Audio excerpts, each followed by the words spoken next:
वित्त मंत्री निर्मला सीतारमण ने एक दिन पहले बजट पेश किया। इसमें संपत्ति की बिक्री कर पर मिलने वाले इंडेक्सेशन बेनिफिट को खत्म करने की घोषणा की गई है।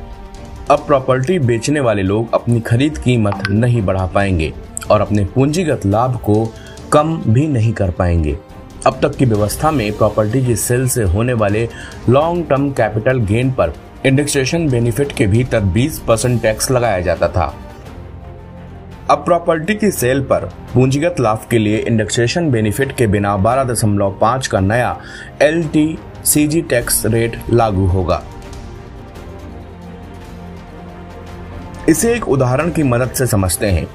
मान लीजिए आपने फाइनेंशियल ईयर 2002-2003 में 25 लाख रुपए में एक प्रॉपर्टी खरीदी। आप वित्त वर्ष 2023-24 में 1 करोड़ रुपए में यह प्रॉपर्टी बेचते हैं।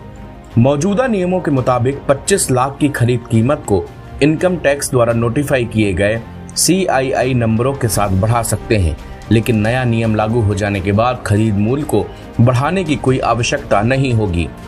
टैक्स पेयर को बिक्री मूल्य से खरीद मूल्य को कम करके पूंजीगत लाभ की गणना करनी होगी।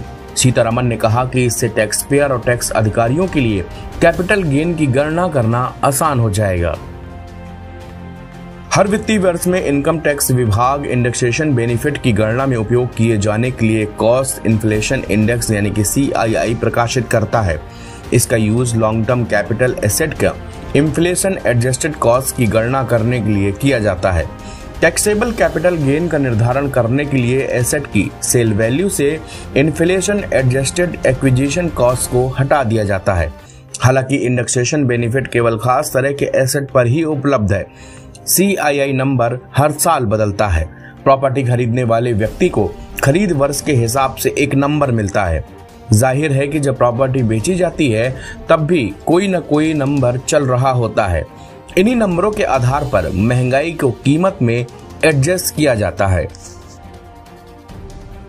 उदाहरण के लिए आपने 2016-17 में एक प्रॉपर्टी 1 लाख रुपए में खरीदी, तब CII 264 था।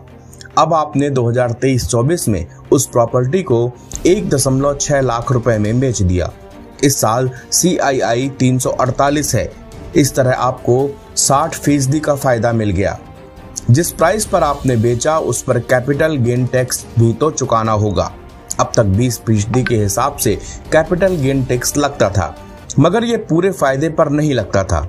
अब अगर 348 को 264 से भाग दिया जाए तो यह करीब 1.4 गुना बनता है। इस लिहाज से जो प्रॉपर्टी आपने 1 लाख रुपए में खरीदी थी उसकी कीमत 2023-24 में 1.4 लाख रुपए होती। इस तरह आपका फायदा केवल 20,000 रुपए का है। ऐसे में आपको 20,000 रुपए पर 20% का कैपिटल गेन टैक्स चुकाना होगा। इस तरह आपको केवल 4,000 रुपए का टैक्स देना पड़ता, लेकिन नए नियम के मुताबिक आपको पूरे 60,000 रुपए पर टैक्स देना होगा। अब टैक्स को घटाकर 12.5% कर दिया गया है। इस हिसाब से आपने अपने फायदे पर 7500 रुपए चुकाने पड़ेंगे, यानी अब आपको लगभग 2 गुना पैसा टैक्स में चुकाना पड़ जाएगा। NBT ऑनलाइन की रिपोर्ट।